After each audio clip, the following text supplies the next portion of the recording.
आज आपण बघणार आहोत कच्च्या मेथीच्या भाजीचे सॅलड। सर्वप्रथम मेथी स्वच्छ धुवून घेणे। स्वच्छ धुवून झाल्यावर मेथीला बारीक चिरून घेणे।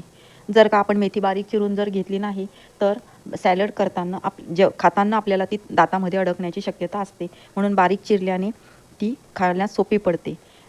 त्याच्यानंतर आपण ती पातेलीमध्ये घेऊन तिच्यामध्ये चवीप्रमाणे मीठ, तिखट, शेंगदाण्याचं कूट ह्या सर्व गोष्टी या कच्च्या मेथीमध्ये टाकणे, आपल्या चवीनुसार टाकणे।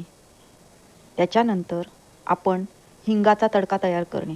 आता हिंगाचा तडका तयार करायला आपण तेल घ्यावे, छोट्या फ्राय पॅनमध्ये तेल घ्यावे, त्याच्यामध्ये हिंग टाकणे आणि चांगला हिंग चांगला तडकू देणे तेलामध्ये, आणि तो आपल्या कच्च्या मेथीच्या भाजीवर त्याचा तडका देणे। थोडासा चवीप्रमाणे कांदाही त्यात घातला तरी उत्तम चव वाढते।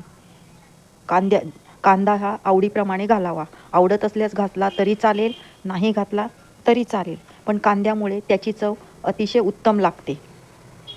हे सर्व टाकून झाल्यावर आपण फ्राय पॅनमध्ये हिंगाचा चांगला कडकडीत तडका तयार करून त्या कच्च्या मेथीच्या भाजीवर टाकणे। त्यामुळे कच्ची मेथीची भाजी अतिशय सुंदर लागते। हिंगाच्या तडक्यामुळे त्या मेथीच्या भाजीला अधिक स्वाद येतो आणि हिंगाचा सुंदर खमंग वास भाजी खाताना चव लागते, सॅलड खाताना चव लागते। नंतर सर्व मिश्रण एकजीव करून त्यावर थोडासा अर्धा लिंबाचा रस पिळणे। हे ऑप्शनल आहे, आवडत असल्यास पिळणे, नाही आवडत असल्यास नाही पिळले तरी चालते, पण लिंबाचा रस टाकल्यास भाजीची चव अधिक वाढते आणि मेथी जर थोडी चवीला कडवट असल्यास ती कडू लागत नाही आणि ती रुचकर असं मेथीचं सॅलड तयार होतं। धन्यवाद।